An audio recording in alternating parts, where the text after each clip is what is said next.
L'appel de mon API est ici. Je m'en vais maintenant dans le contrôleur. Je vais contracter client. Je vais dilater serveur. Je vais aller dans controller.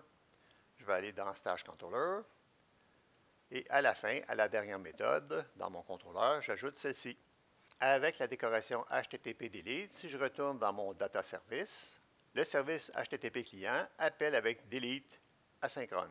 HTTP delete est donc recherché. Je reçois en paramètre le stage ID. Je vérifie si c'est vide. Si c'est le cas, je signale une mauvaise requête. Je m'en vais maintenant chercher dans la base de données get stage by stage ID afin de vérifier si la fiche existe. Je mets le résultat dans ça. Je vérifie si c'est nul, not found. Si oui, il n'y a pas de problème, ça veut dire qu'elle existe. J'appelle ensuite dans mon repo le delete stage. Je vais aller dans mon repo implanter la méthode qui permet de retrouver un stage par sa clé, c'est-à-dire son stage ID. Je m'en vais dans les repositories, clic, stage repositories. Je vais aller à la fin. J'ajoute la méthode en question. Ne pas confondre avec la méthode qui me donne tous les stages par numéro d'employeur. Dans la collection des stages, j'ajoute la table des statuts et je vais retenir l'enregistrement dans la table des stages dans lesquels quoi? Le stage ID correspond au stage ID que j'ai reçu en paramètre ici. Comme c'est un string, je le convertis en GUID, car dans la base de données, stage ID est un GUID, comme on le voit dans le ballon.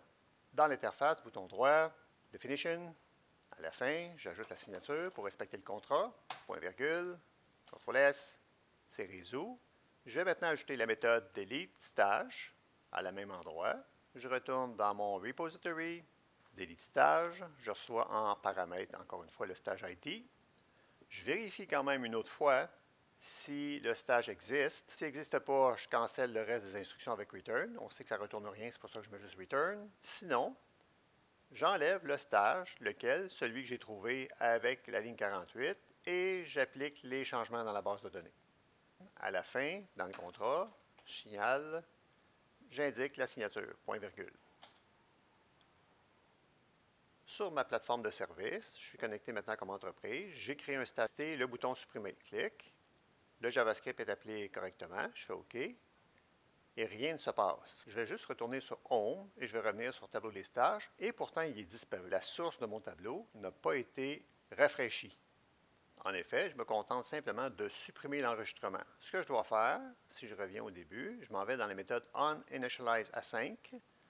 Je dois rafraîchir ma source de données qui alimente mon tableau, à savoir stage, selon le rôle que j'occupe. Dans la section Delete, je suis obligatoirement comme entrepreneur. Donc, prendre juste l'appel du service pour repopuler stage comme entrepreneur, CTRL-C. À la suite du await, je vais coller les lignes et rappeler le service pour réalimenter ma collection des stages sur lequel se base ma vue. Ici, j'ai rajouté un stage bidon. On va réessayer. Clique sur supprimer. Je vais vérifier au moins si annuler marche. C'est bon. Supprimer. OK.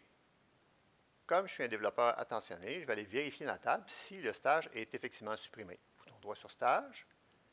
Top 200. Le stage bidon est supprimé. Et le seul stage qui reste pour l'entreprise sur laquelle je suis connecté, c'est celui-là. Les deux autres stages appartenant à une autre entreprise.